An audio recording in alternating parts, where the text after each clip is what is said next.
Welcome to the final edition of this particular series of Church Online. I'm Reverend Elise Feltrin for the last time from St. Andrew's United in Bayfield. I'm glad you're joining us for today's service, which is a time to remember and imagine. 118 years ago, none of us remember when this church was first built, but we can imagine. Back in 1902, when the church was established, people would have arrived Sunday morning with horse and buggy, wearing proper hats and gloves. Those trees across the street in Clangregor Square would have been barely saplings. In the grand scope of St. Andrew's, 118 years, I'm a relative latecomer on the scene. I've only been here since 2013.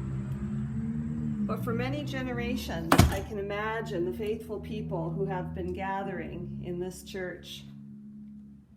Photos to help us remember how the building has changed. There's been a couple of new additions. There's been upgrades to accommodate more people, putting in an elevator to make it accessible. Bayfield too has changed. Those trees in Clangregor are now almost touching the sky. Through the years, people have changed. The names of some are still the same, but others are new. And certainly, as you could hear out there, this has become a very busy highway. But this is a church whose history stretches back over a century and whose future stretches ahead in an unknown way. I've been but a blip on the journey of this church, but I've come to love it. This sanctuary with the warmth of the wooden pews, the glow of stained glass, the soaring tin ceiling,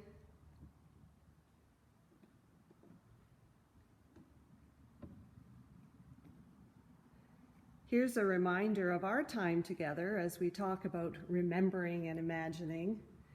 This was a mosaic that we made out of broken china pieces one Good Friday service, putting the broken pieces together to remind us that Christ unites us into something whole and beautiful.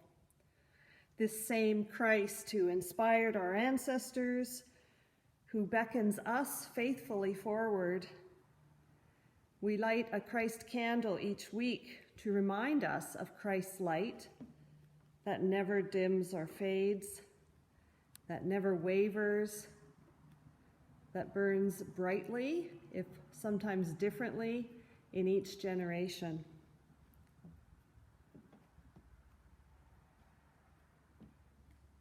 As we remember, we see that beautiful grand piano in the background, and many of you will remember the fundraising efforts that went into buying that and all the beautiful music that has been played here.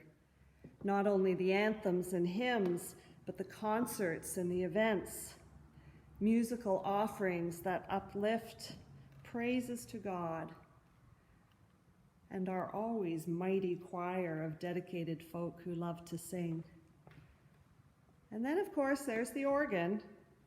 Love it or hate it, the most traditional of church instruments, played for majestic cathedrals, in modest funeral chapels. You can almost hear the traditional strains of the organ playing that beloved hymn, Holy, Holy, Holy, as it did for so many years. Imagine. Imagine and remember. Please sing along to that beloved hymn as we gather to worship.